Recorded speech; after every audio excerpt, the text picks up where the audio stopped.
Okay, let's talk about those games. You mentioned the street games. So that when I remember reading about that, because of course I follow your social media and everything. So is that something that people started telling you about that they missed or that they wanted to bring back? Like, how did that all happen, and what did the tournament kind of look like? Kind of a tournament, wasn't it? Let's talk about A festival, yes, a festival. festival. Yeah. Thank you. So Stoop Stories just turned 5 years old, and over the 5 years, we've heard from almost every neighborhood elder. You know, we loved playing these games back in the day. Jimmy talks about it in the film. Stoop ball, skelly, box ball, all these games that they're just super nostalgic about and very sentimental. But in the workshops, they would talk about them as if they're never coming back. It's the good old days, and New York isn't like this anymore. And we miss it, and like kids just want to be on their phones. And the youth in the room were like, "Wait a minute! Well, first of all, we grew up playing hopscotch and double dutch. We're not completely digital, and like." Please don't make that assumption about us because we actually want to play. Like, teach us how to play. So Yeah. we listened and we were like, well, what if we did a pilot where we had the older adults teach the young people how to play these old games and try to bring them back, revive them, and Yeah. especially here in New York City. And we were so lucky to receive an Eisner Foundation grant to do this. It was a fellowship, a year-long fellowship last year. And so we did a series of workshops partnering with Henry Street Settlement on the Lower East Side, and where we brought together older and younger people, and they did just that. But we also knew that with intergen work, it's really helpful if it's bi-directional. So it's not just olders passing down this wise, lesson Yes. to the younger people, because that's so stereotypical, because Mhm. youth have things to teach as well and to inspire. And so, and actually one Lena from our group plays Foursquare. She's like, I can teach Foursquare. And like one guy was like, I can teach taps. Like there's other games that the Mhm. young people had. So we had both of them teach each other, and then we it culminated in a huge festival that they helped plan for themselves in their own community, and 400 people came. It was really wild.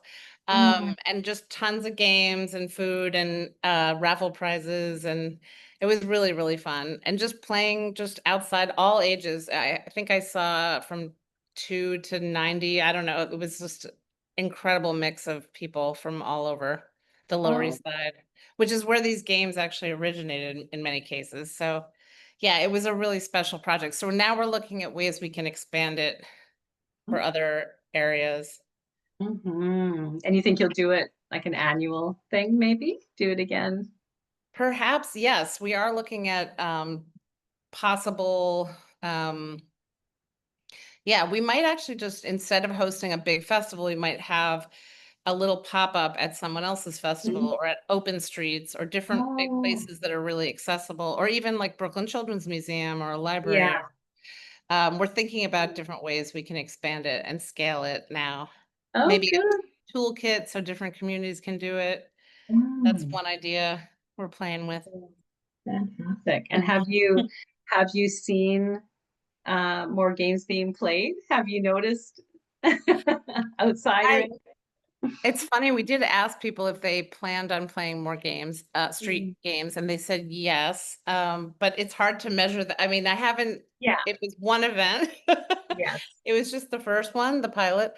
I mean, it would be great, right, if we could say in 3 years, street games are more ubiquitous, or 4 years. Yeah. It takes time to like Sure. really move the needle. But Yeah. yeah, I don't know if I can say, I mean, Yeah. our block party, there were kids playing in the street, but Oh, good. I bet your schools would love that too. Being a teacher, I know yes. had many years where we would try to teach the kids some of the more like traditional schoolyard games or kind of street games, Yeah, that's that great. they've lost What kind of contact. games? What Well, kind of like games did you teach? different skipping skate, like double dutch and things, and then there's the skipping, with the ropes on the ground. I don't know, Mhm. they're like, yeah, those ones. And also the clapping games. Yes, the Yeah. clapping games are the best. Oh my God, we're doing it, Gail. We're They're the doing it. best. They're the best. Yeah. I love those. And I used to teach mostly kindergarten to grade 3 kids. And so they would love learning those games and the older kids too. And they're so fancy, the older ones. But I just love that. And I That's guess awesome. that brings me to thinking about play in general. I know you're a big proponent for free play. So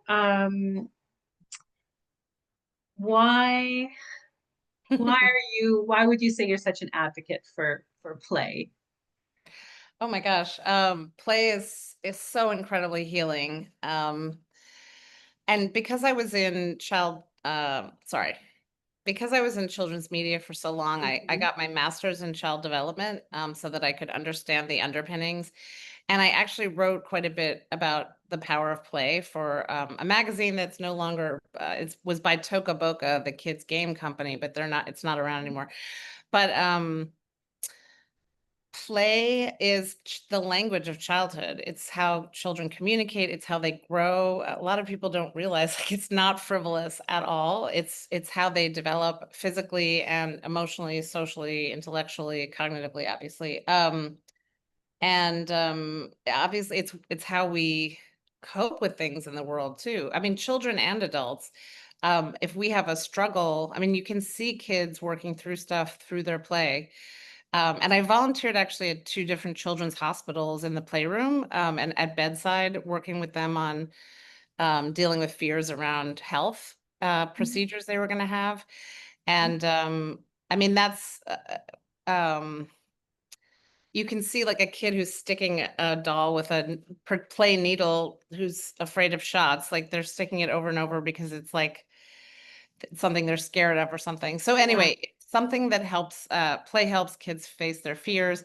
But I think adults in particular, we need more play, right? We need more play because we are living in such a scary time. And there was one thing I was going to share. Oh, in particular, what was that?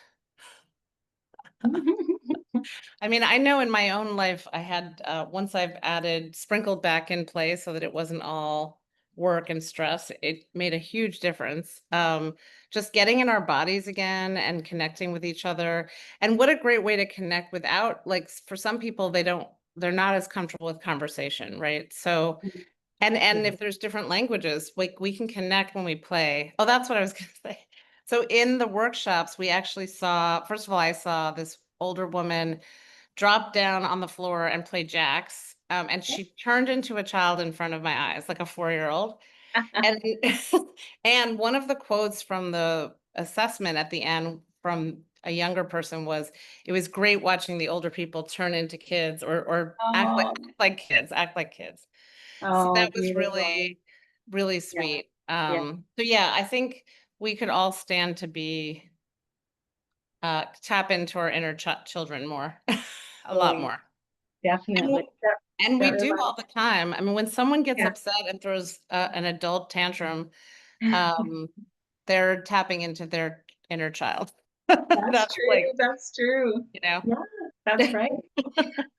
That reminds me of I used to do a lot of work with a high school that was near our elementary school, and we had mentorship programs, which is one of my favorite things, where the high school kids came and they were matched really carefully with a younger child, and they just hung out. They would like shoot hoops or play board games and just bond and have that just open time to talk and connect and ask questions if they wanted to, but it was very just open. And at the end, uh, most years we would get some data, some stories from both the younger and older kids about how it went. And one thing that really surprised me from the older kids was they said one of the benefits, they thought the best benefits of the program was that they got to be a kid again. They got to be let go of their worries and, things about studying for exams in high school and even, not being on their phones and things and just have fun. And they said it was just such a relief. and they appreciated that so much. That was a lot of them said that was the number one, um, Really? benefit. Oh, So I love that's that. yeah, I That's didn't so expect great. that. I didn't expect Wow. that at That's all. really, So really great. yeah, so we definitely need more play for sure, all of us. Mhm. So, what about anything? I know you have so many stories, but are there a couple things that stand out to you, that were just a beautiful, connection made, or anything that's at the top of your mind? I don't want to put you on the spot, but just, I mean, the movie is gorgeous, and I've watched the preview of the new one. Oh, thank you. Um, but how about what would you like to share about some of the connections made in Stoop Stories? Thank you. Well, just so you know, the next film is actually featured on Project Unlonely Film Festival. So if Oh, it you guys is. want to search for it, Stoop Chat with Mani, Maani, and Mr. Sweat. But we will release it on YouTube in the fall. Um, a special moment, a special moment. Yeah, I mean, there's so many. Yeah. I actually go to Mr. Ray Cortez, who is an older gentleman who he's 91.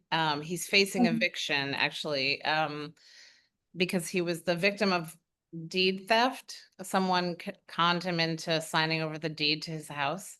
And so Oh he's my facing God. illegal eviction and doing his story entirely in Spanish with a translator.